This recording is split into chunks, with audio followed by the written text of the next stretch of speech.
All right, welcome to today's Explainer. Look, if your B2B sales playbooks are suddenly, failing, and you just can't figure out why, trust me, you are not alone. Today, we're pulling back the curtain on how modern purchasing actually happens. We're going to challenge basically everything you think you know about customer acquisition. We're going to fundamentally deconstruct the old model and show you exactly where the hidden leaks in your pipeline are springing up. But before we get into the new strategies, we have to face a pretty harsh reality. Ask yourself, why are your sales cycles stalling out? Why are your acquisition costs just completely exploding right now? Well, if your team is still out there optimizing solely for website traffic and chasing those traditional marketing qualified leads, the old MQLs everyone used to rely on, you're actually already losing the game. The landscape has totally shifted beneath our feet, and those old metrics, they're just giving you a false sense of security while your pipeline dries up. And this number right here brilliantly illustrates the pain you're probably feeling. According to recent benchmark data, the median customer acquisition cost for B2B software has hit a staggering $1,200.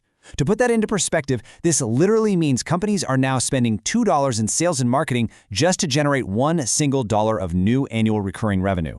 It's just a brutal unit economic reality, and it simply cannot scale. You can't outspend this problem anymore. You have to outsmart it, or it will absolutely eat your margins alive. And we can see exactly why this is happening when we look at media cost inflation. The primary culprit is that since 2019, traditional paid acquisition channels have become incredibly inefficient and expensive. Google Ads costs skyrocketed by a massive 164%. LinkedIn ads are up 89%. Throwing budget at paid ads is just no longer the silver bullet it used to be. The days of simply buying your way to the top of the funnel are officially over, and continuing to do so is basically just setting money on fire at this point. Because of these crazy rising costs, marketing teams are completely scrambling to shift their channel mix. Organic search and answer engine optimization now hold a 27% median pipeline share, actually overtaking paid ads at 26% for the very first time.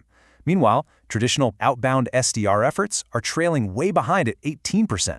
So the pivot from paid acquisition to educational organic content is officially underway. The smartest teams are already doubling down on being discovered naturally, rather than forcing their way into someone's feed. Now, this massive shift brings us to a huge illusion in B2B sales. This crazy idea that buyers actually wait to talk to you before making decisions. Enter the dark funnel. Think of your buyer as a little animated stickman navigating a maze in the pitch black. The dark funnel represents the 70% of a buyer's purchasing behavior that occurs entirely in an anonymous research phase. This little stickman is wandering through industry blogs, comparing you to competitors on forums, tracking social media discussions, all completely untraceable by your web analytics. You can't see him, but he is absolutely evaluating you. And because of all this anonymous research happening in the dark, we get this shocking statistic. 84% of B2B deals are won by the vendor that the buyer contacts first. Really think about the gravity of that for a second. If your brand isn't the very first one our little stickman reaches out to after emerging from the dark funnel, your odds of winning that deal plummet to almost zero. The race is not won when they fill out a form. It's won in the dark, long before you ever even knew they were looking. So this builds a very strict two-phase purchasing model. Phase 1 is the selection phase, taking up roughly 70% of the whole journey, and it's all done in the shadows to build a shortlist. Phase 2 is the validation phase, making up the final 30%, which is when direct vendor inquiry actually happens. So you are literally losing deals in the anonymous selection phase before your sales team even gets a chance to compete. By the time they actually ask for a demo, they've basically already made up their minds. To make matters even worse, traditional attribution software creates a massive 90% measurement gap. Your tracking software might falsely tell you that 82% of your revenue comes from Google search or direct traffic.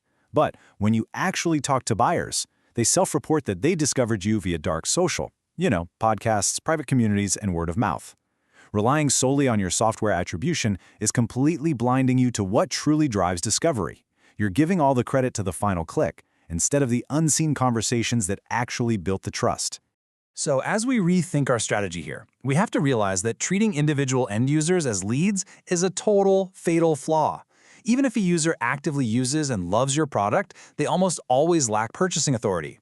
We really need to shift our focus away from individual users and start targeting product-qualified accounts, or PQAs.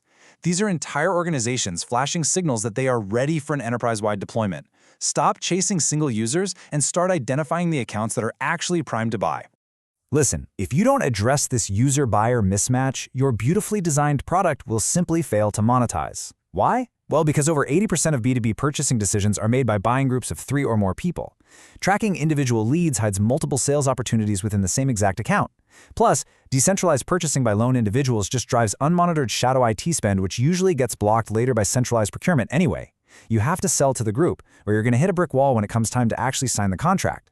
And because buyers are evaluating these tools as complex groups filled with all sorts of internal conflicts, the sales process has dragged out significantly. The average B2B sales cycle has dramatically extended to 6.2 months. Think about that. That's over half a year of evaluation, consensus building, and navigating internal friction before a deal is finally signed. It's a marathon, not a sprint. Your revenue engine needs to be built to sustain engagement across that entire timeline without burning out. But hey, winning that 6-month deal isn't even the end of the battle, because we are now facing a massive churn crisis. This is particularly dangerous for what analysts are calling the AI wrapper curse. If your tool is extremely easy to buy, like say a lightweight conversational interface, it is also extremely easy to cancel. Companies are rapidly burning through their total addressable market because they simply cannot retain the customers they fought so hard to acquire. Acquisition without retention is just a very, very expensive treadmill. Amazingly, when we break down the causes of SaaS churn, we see something pretty surprising. Up to 30% of your leaky bucket comes from involuntary churn. This isn't customers actively deciding to leave you, it's simple operational failures like expired credit cards, billing errors, or network timeouts. The remaining 70% is voluntary churn where they actually chose to cancel. But that 30%, that is pure unforced error that you can fix immediately. Fixing that involuntary churn is absolutely your lowest hanging fruit. As customer success expert Lincoln Murphy brilliantly points out, the fastest way to reduce churn for most SaaS companies isn't building a cool new feature, it's fixing the Dunning sequence. You are literally throwing away hard-earned revenue from customers who actually want to pay you if you aren't implementing smart, automated retry processes for those failed payments. Do not let a simple expired card ruin a 6-month sales effort. Now, what about the voluntary churn? Well, your help desk is actually hiding massive revenue signals. To a $50,000 enterprise client, a passing mention of a competitor isn't just a chat ticket to be resolved and closed quickly. It's a critical churn warning. Frustrated language, repeated escalations, or sudden questions about data exports, those are massive red flags. The help desk often treats these as isolated technical issues rather than urgent account-level warnings that the entire deal is about to just walk out the door. So, to fix all of this, from losing deals in the dark funnel all the way to missing churn signals in the inbox, we need to completely abandon our siloed mentalities. We have to transition into a deeply unified revenue motion. Marketing, sales, and support can no longer operate in their own separate vacuums. Just pointing fingers at each other when things go wrong. They absolutely must function as interdependent gears in the exact same revenue engine, working seamlessly to guide the buyer from that dark funnel straight through to long-term retention. High-performing teams execute this unified strategy in a step-by-step blueprint. First, consolidate all marketing, sales, and support data into a single command center.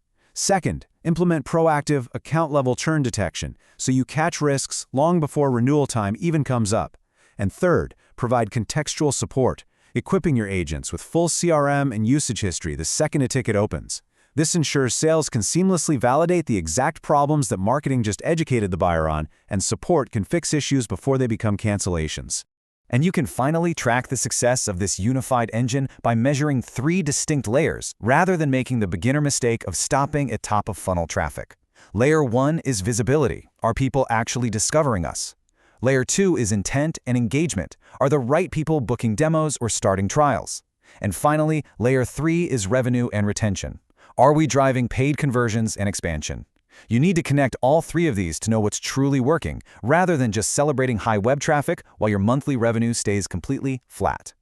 So, I'm going to leave you with this provocative thought as we wrap up today's explainer. If your buyer evaluates your product in the dark, will they find you or your competitor? As your next major account conducts 70% of their research in the invisible shadows of the dark funnel, are you positioned to win them early, or have you already lost the deal before you even knew it existed? Thanks for joining me, and I'll catch you on the next explainer.